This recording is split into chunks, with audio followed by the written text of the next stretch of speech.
আপনারা জানেন যে দেশনেত্রী বেগম খালেদা জিয়া গত 8ই জানুয়ারি থেকে লন্ডনে এখানকার চিকিৎসকদের অধীন লন্ডন ক্লিনিকের চিকিৎসকদের তত্ত্বাবধানে চিকিৎসাধীন আছেন। এই মুহূর্তে উনি ওনার জ্যেষ্ঠ সন্তান বিএনপি ভারপ্রাপ্ত চেয়ারম্যান জনাব তারেক রহমানের সাহেবের বাসায় ওনাদের তত্ত্বাবধানে অর্থাৎ professor Patrick Kennedy, doctor Jennifer cross এবং সেই সাথে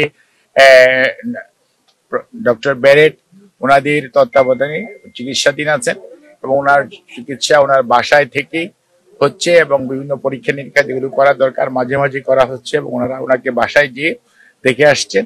ওনার শারীরিক অবস্থা এই মুহূর্তে স্থিতিশীল এবং আপনারা ওনার সুস্থতার জন্য দোয়া করবেন এবং ওনার পুত্রবধূ ডক্টর জুবাইদা রহমান এবং ডক্টর সৈয়দা শামেলা রহমান সহ ওনার 3 নাতনি আছেন, ব্যারিস্টার জাইমা এবং জাফিয়া এবং জাহিয়া রহমান। ওনারাও তার যে দাদি অর্থাৎ ওনাদের টেক কেয়ার করেন এবং তাতে মানসিকভাবে উনি অনেকটাই আগের চেয়ে অনেক বেটার আছেন এবং উনি সার্বক্ষণিকভাবেই চিকিৎসকদের তত্ত্বাবধানে এখানে চিকিৎসা চলছে। আপনারা ওনার সুস্থতার জন্য দোয়া করবেন।